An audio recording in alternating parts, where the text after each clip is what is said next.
Okay, so it's not a driving tour, it's more of a walking tour, which is a lot better. That way I can sit and show you guys the battlegrounds of where this war was fought at Parker's Crossroads. And so we're coming up, once we get going, I want to show you the different landmarks and areas where this all happened. Right now we're just walking. I went through the visitor center, and it turns out that I did not know. Hey, good. Okay. That I did not know there were several different locations I have to drive to get to the certain spots and the locations of the war, because I thought it was just like a driving tour behind the building. But I have to go to like 7 different locations. Luckily, they're within 0.5 miles of each other. So it's not like I have to drive like 5 miles and then another one drives 7 miles. So here's our first landmark. This is the Tides of the War, where, here's a map, I'll show you guys. So we're here. And see the barrel. Alright, let's see. 1862, West. The victory in the West. The Confederacies. They fight back right here. This is the Battle of Perryville, October 8th of 1862. Not 1962. This is the Battle of the Antietam. Battle of the Antietam is September 17th. And this is kind of their map of the overview. Van Dorn, Arkansas, Mississippi, sort of. Arkansas-Mississippi line, state line. One of the battles here was fought, and then they gained advantage. The Union did, September through November of 1862. And then Confederate raids back. I read something like that in our local library, where it was just the big overview about the Confederate raid. There was actually one raid in Rossville that I remember that they had. I hope. And were able to, the Confederates raided out the Union soldiers through Moscow and Rossville, through Somerville, and why do I forget the guy's name? Because it was a very famous person. Anyway, he came through and raided out the Confederates through Somerville, Rossville, Moscow. And here is another landmark I found just now at Morton's Battery of Forest Artillery. John Morton Jr., captain. He was the youngest captain of artillery, which is interesting. And it was the Battle of Crossroads, Parker's Crossroads, Tennessee. 2 Mount Hoisters and 2 3-inch steel rifle cannons. Wow. And I guess those are the cannons up at the top. You kind of can't see them because of the glare of the sun. But this was dedicated to him right here on this battleground that I'm standing on. Part of the battleground of the Civil War. And so as we press on, there's going to be different landmarks and different places to go through, which is going to be interesting considering the fact that I'm really glad that I brought my charger, because my phone would die if I did not bring my charger, and I would have no way to call for help. But coming up on another landmark is basically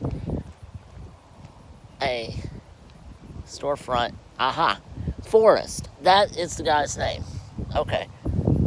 Forrest, N.B. Forrest, that was the guy's name that raided out the Confederates with the Union soldiers through Somerville and Moscow and Rossville. I do not know why. I could not remember his name. Here we go. This is part of the book, his tactics, which is very interesting that he came right through here to start raiding out as they headed towards Memphis and down to Mississippi, to Louis, and so on and so forth. But he was basically a very strategic. He was a very strategic mathematician in the Civil War era. He came up with just these brilliant plans to help drive out the Confederates as he was on the Union side. And he employed misinformation and bluff to spread exaggerated reports and strengthen his force. So basically he was playing a joke at how bad his force was, and he didn't like them at all, and he was just so beyond what he was capable of, but his faults were successful. And so we find that very interesting and very funny to a extent. So N.B. Forrest came through and actually came through over here, wiped out all the Confederates all the way down. The Unions and came all the way through here on horseback and just kept driving out forces, kept driving out and backing the Confederates up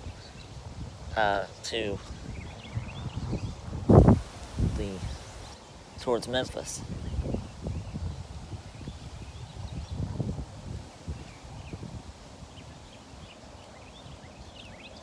And so I find this quite interesting, at how we're basically walking on Civil War ground,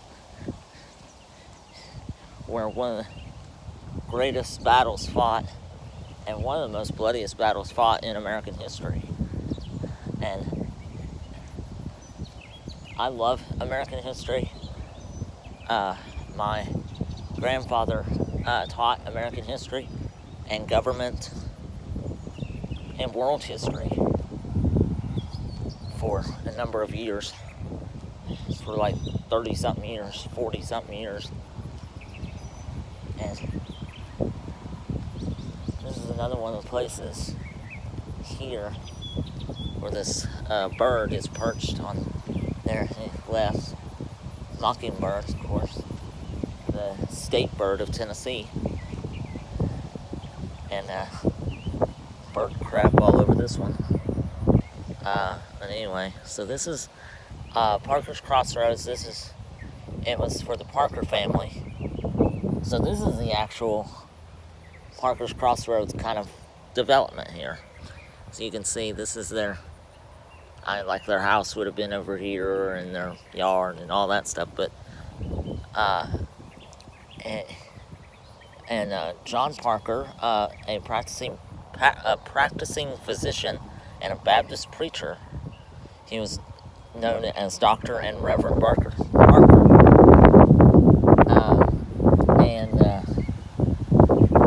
Much of the battle, at different times, both Confederate and Union artillery was placed near the Parker house. And so this was their house right here. This house is across the road from the home. And this just talks about their family and everything else. So you can see it better. There we go.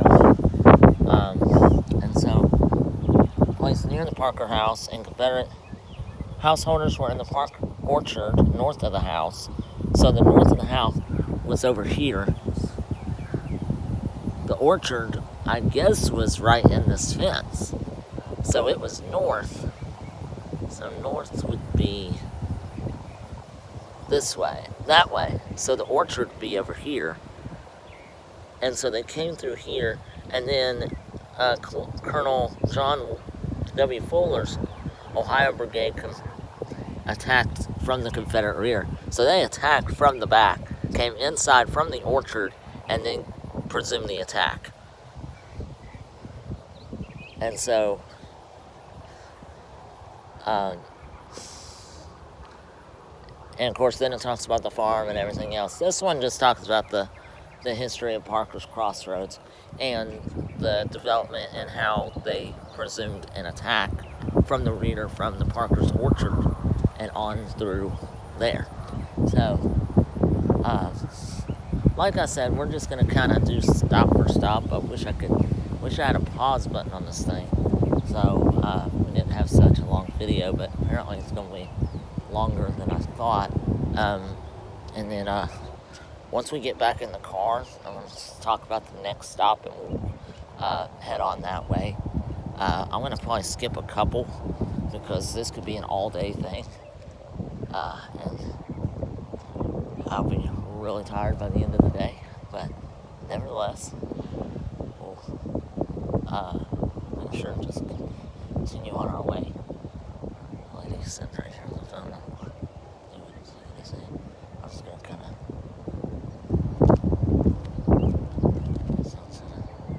talk about force.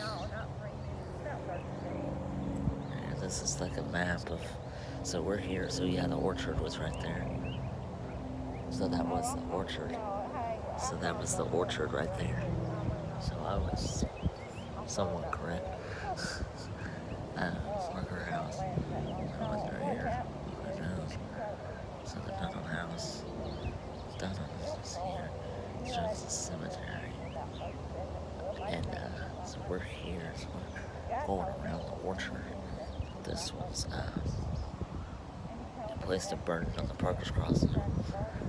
As outgoing Federals withdrawn from Hicksfield, about a 1/4 of a mile from the position. Seeing the hiding place artillery, and then Samuel Freeman, battle of the flank line. Cannons were also placed on a hill to the and the infantry line was line fire with Morton's guns. Positions okay, great shells, solid shots. So we came through here.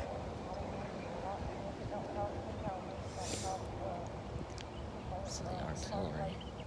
Okay, so the artillery was here. Okay, so the Confederates, like I said, they came from the rear. So they came through this way. They came from here.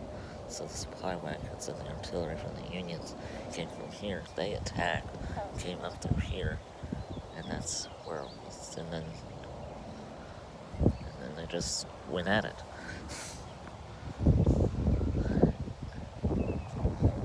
And so going through here, looks like we got ourselves a cannon up here. I really want to see this. And then we may just make our way back through after this trip. Go back to another section of the park. It's literally like just across the interstate is another landmark from the Civil War. So we're going to stop there and just continue that way. Like I said, I got a map in the car, so I know exactly where I'm going. Look at these stops. We're just going to take it video by video. And go through each section. Luckily, I'll be able to get my walk-in today, not knowing that it was.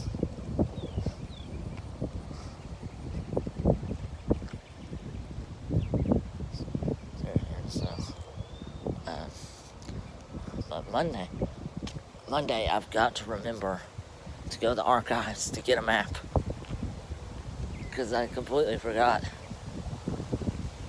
about that. It's very windy. It feels good now. The sun's not glaring in my eyes, so I can't see Um, we're just gonna send this over here, and then some snake holes. Let's see what this cannon is about.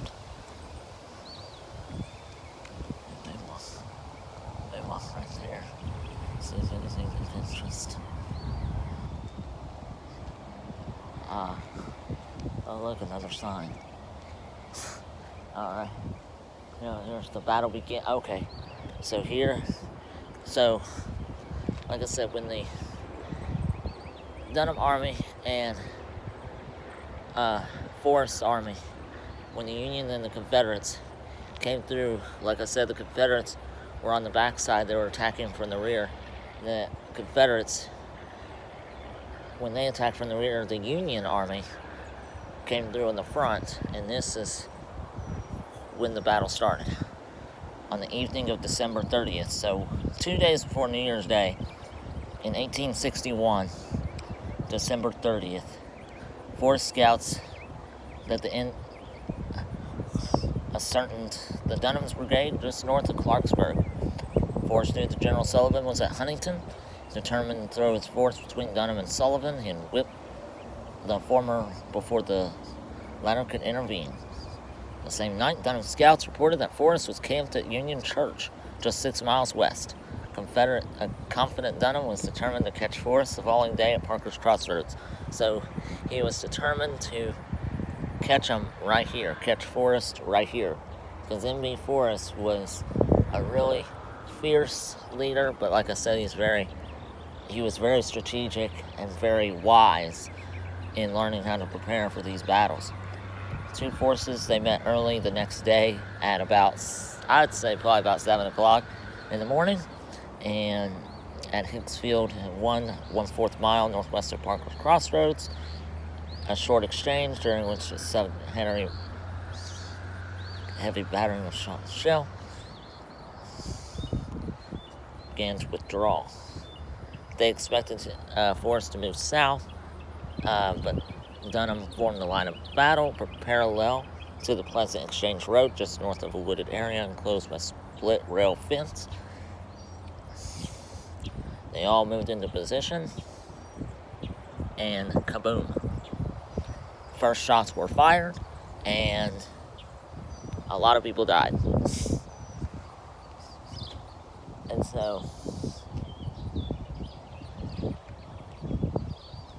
And so we're right here at the cannon, one of the cannons anyway, from the Civil War, which is very massive. Yeah, trying to load this thing.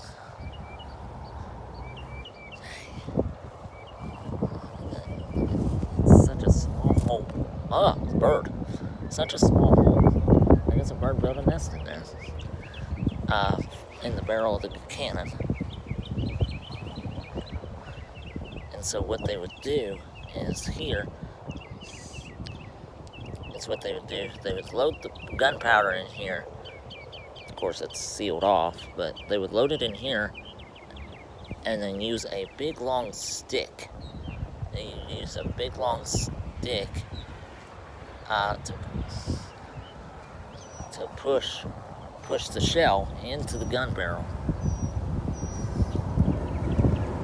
Into the gun barrel.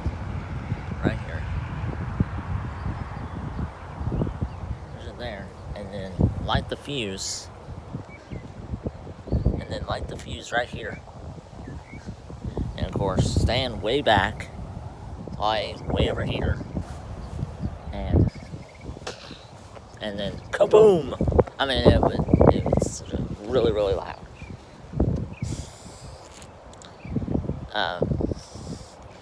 But mostly, yeah, it's just, and it was just very loud, and they would continue on. And so, let's listen to this. We'll continue on. I'm going to stop the video here, though, because we're going to save enough for the next site, which I will explain here momentarily once we get back to the car. And so, thank you for joining us on stop 1 of our 7, not really 5, we're going to skip a couple of them, trip, and tune in. Next video will be shortly.